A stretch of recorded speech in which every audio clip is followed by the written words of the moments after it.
Hi friends, welcome back to my channel. It's me Diya. അപ്പോൾ ഇന്നത്തെ നമ്മുടെ വീഡിയോ എന്ന് പറയുന്നത് ഒരു ബ്രേക്ക്ഫാസ്റ്റ് ഓർ ഡിന്നർ മെനു ആണ്. മെനു റെസിപ്പി എന്തെങ്കിലും പറയാം. അപ്പോൾ അത് നമുക്ക് നല്ല ഹെൽത്തി ആയിട്ട് നല്ല ഈസി ആയിട്ട് പെട്ടെന്ന് പ്രിപ്പയർ ചെയ്യാൻ പറ്റുന്ന ഒരു ബ്രേക്ക്ഫാസ്റ്റ് മെനു ആണ്.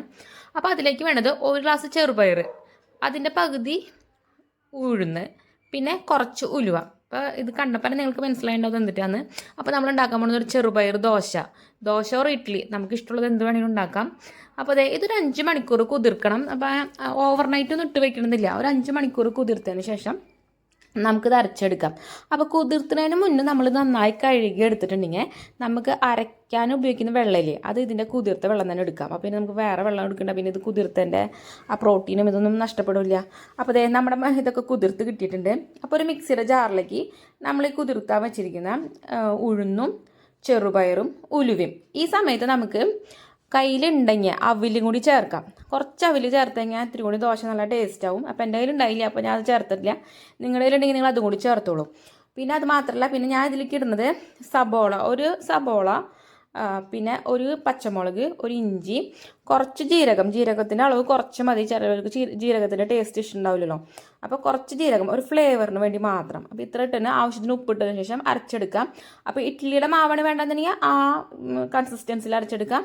ദോശ ഉണ്ടെങ്കിൽ അത്. അപ്പോൾ നമ്മുടെ ഇത്തിരി കട്ടി കൂടി പോയിട്ടുണ്ട്. അപ്പോൾ ഞാൻ കുറച്ച് വെള്ളമൊക്കെ ചേർത്ത് ഒന്നും കൂടി നന്നായി മിക്സ് ചെയ്തെടുത്തിട്ടുണ്ട്. നമ്മൾ സാധാരണ അരിദോശ ഉണ്ടാക്കുന്ന പോലെ തന്നെ നല്ല ക്രിസ്പി ആയിട്ട് വരും കേട്ടോ. ഒരു വ്യത്യാസവും തോന്നില്ല. ഇപ്പോൾ കുട്ടികൾക്കൊക്കെ ചെറുപയർ തന്നെ കറി വെച്ച് കൊടുത്ത് അവർ കഴിക്കുന്നില്ലല്ലോ.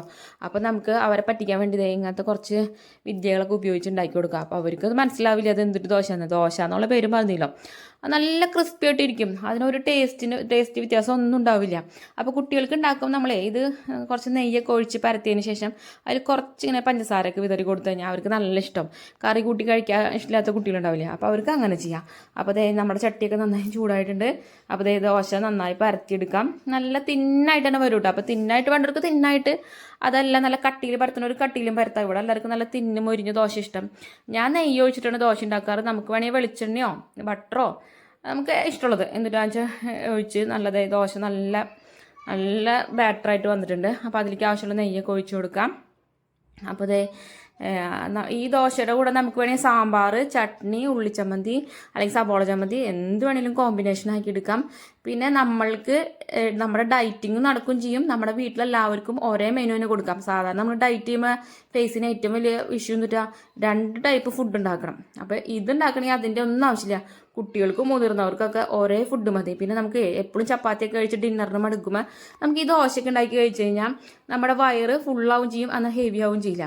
അപ്പം നിങ്ങളൊക്കെ ഇതൊന്ന് ട്രൈ ചെയ്ത് നോക്കിക്കോളൂ. ഇത് നല്ലൊരു പ്രോട്ടീൻ റിച്ച് ആയിട്ടുള്ളൊരു ഫുഡാണ്. അത് മാത്രമല്ല എല്ലാവർക്കും ഒറ്റ ഫുഡിൽ തന്നെ നമുക്ക് പണി എളുപ്പമാണ്, കാര്യം വേഗം കഴിക്കുകയും ചെയ്യാം. അപ്പം ഞാനിതിനത് തേങ്ങ ചട്നി ഉപയോഗിക്കുന്നത്. അപ്പോൾ ഒന്ന് ട്രൈ ചെയ്ത് നോക്കിക്കോളൂ.